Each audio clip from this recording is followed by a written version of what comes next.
দিনটা ছিল 11 জানুয়ারি। সকাল সকাল সবাই অফিসের সামনে এসে হাজির, আর তার থেকেও আগে এসে হাজির আমাদের পিকনিকের বাস। তো আজকে আমরা অফিস থেকে সবাই মিলে পিকনিক করতে মাইথন যাচ্ছি। এই হলো বাসের ভেতরটা। এখনও অবধি অনেকে আসতে বাকি আছে। আমি অবশ্য একটু আগেই পৌঁছে গেছিলাম, তাই বাসে উঠে নিজের মনের মতো সিট খুঁজে বসে পড়েছি। আর আমার 2 কলিগ ফোনে জানালো ওরাও আসছে, ওদের জন্যও যেন সিট রাখি। কিছুক্ষণের মধ্যে বাস ছেড়ে দিল, আর আমরাও গল্প করতে করতে কখন যে মাইথন পৌঁছে গেলাম নিজেরাও বুঝতে পারলাম না।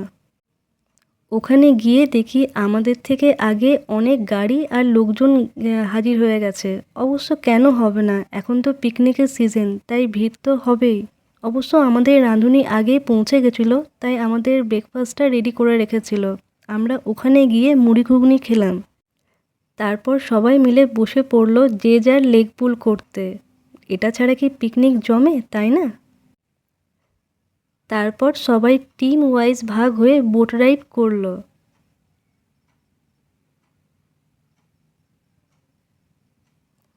বোটিংয়ে কিন্তু আমরা ভালোই এনজয় করেছি। মানে এই কনকনে শীতের মধ্যেও রোদ কিন্তু দারুণ ছিল।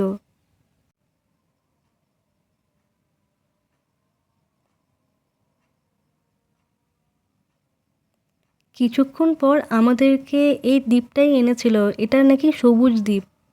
তো আমরা ওখানে খুব বেশিক্ষণ সময় কাটাইনি। কিছুক্ষণ ঘুরে টুরে আবার আমরা বোটে চেপে ফিরে এলাম। এসে দেখি আমাদের ফার্স্ট ব্যাচ খেতে বসে গেছে। তারপর আমরা খেতে বসলাম। তো এই ছিল আজকের মেনু।